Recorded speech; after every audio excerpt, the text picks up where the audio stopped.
Okay, for my wellness presentation, I'm going to be talking about mental health and how the thoughts affect the body. So, one major lesson that I learned yesterday was wherever attention goes, energy flows. So, basically, about that is that whatever you focus your attention on is really where you put all your energy into. So, you have to be really cognizant about what you're putting your energy into and what you're thinking about. Because what you're thinking about the most is pretty much what you become. Because thoughts lead to actions and words, and then words lead to repetition of movements. We would say like a routine or anything, and the routine would make your character, which would really be like your lifestyle.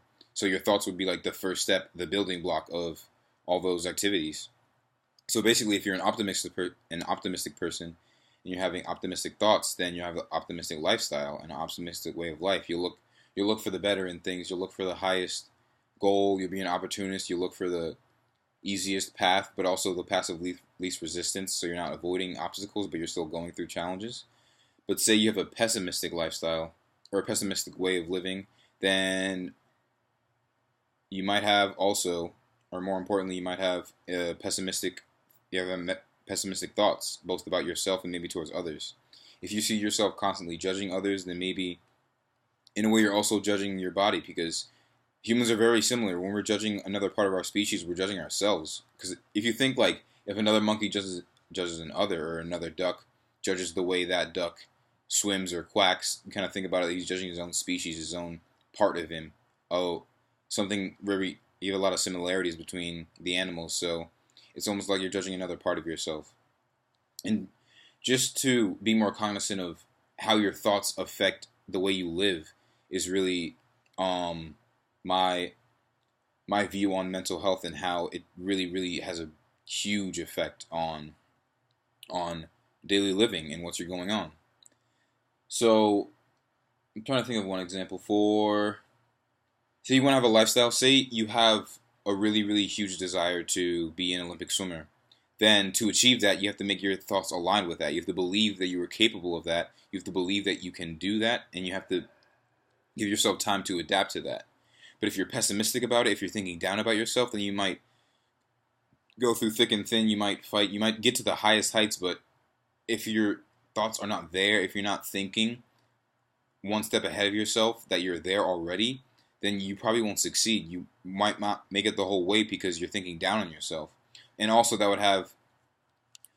would really lower your immune system too, because once you have negative thoughts, then your body would receive that. And there's been various studies on how thoughts affect everything. And if you even think, I read this book one time on how thoughts affect water, and the human body is 70 to 85% water. So when you think about how much water is in our body, think about the thoughts that you're having and how those thoughts affect the water, and this has a huge effect on the body.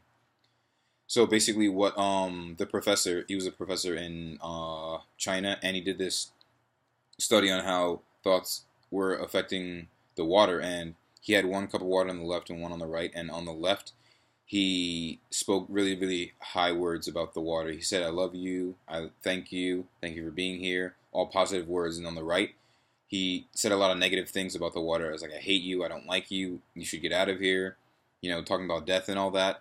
But after, I think, a few weeks, you can see the differences in the water. The water quality in the one that the professor gave a lot of positive affirmations to had a lot of where it was the water tasted better, and it also was clean. But the water on the right with the negative, that had a lot of negative things said to it, it was dirty, it was mucky, there was a lot of germs everywhere. And you could also see from that example already how thoughts affect water and how intention affects water. So how would you think that would affect the human body? It affects it in a large way.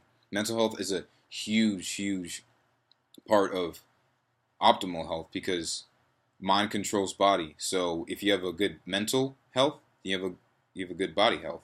If you are a mentally strong person, you'll most likely be a physically strong person, or you'll seek to be physically strong once you are mentally strong. You can't have physical strength without mental strength, because you have to work hard, you have to think about it, you have to keep focusing on your objective, and to be focused enough to actually have enough energy to get where you need to go, to get where you want to go, where you desire to go, where your objectives need to take you. But Again, if you have a negative way of seeing things, then you'll always see the least you always see the worst possible outcome, and that will just keep leading you to the worst ways you can imagine. If you just think high thoughts, then you'll think you might attract more happier things, more things that you desire, more things that you want, because you're actually seeking for those things. You're mentally putting your intention out in the universe to get those things that you want. And the way that everything works is that it works in your favor. There are a lot of laws of the universe, or laws of just physical life, that people don't understand, and a lot of it is controlled by mind. Because I've read a lot of books on just Buddhism and on these esoteric ways and the ways scientists um, calculate and find out how there's a universal mind out there, and how there's an unseen world that controls everything, and controls the way it controls the rotation of the planets. It controls at what time it rotates, how fast it rotates. It controls nature. You know how nature works in a really synchronistic way, where everything is just perfectly done at the perfect time. That's controlled by the universal mind. So when you set an intention, whatever thoughts you give, you're sending that out to the universal mind, and you're getting back whatever you gave. So you reap what you're sowing. You're a farmer. You're going out and putting these. If you put these negative crops out there, you're going to get negative yields. But if you put positive crops, you're going to get positive yields. And that is my presentation on mental health. Thank you.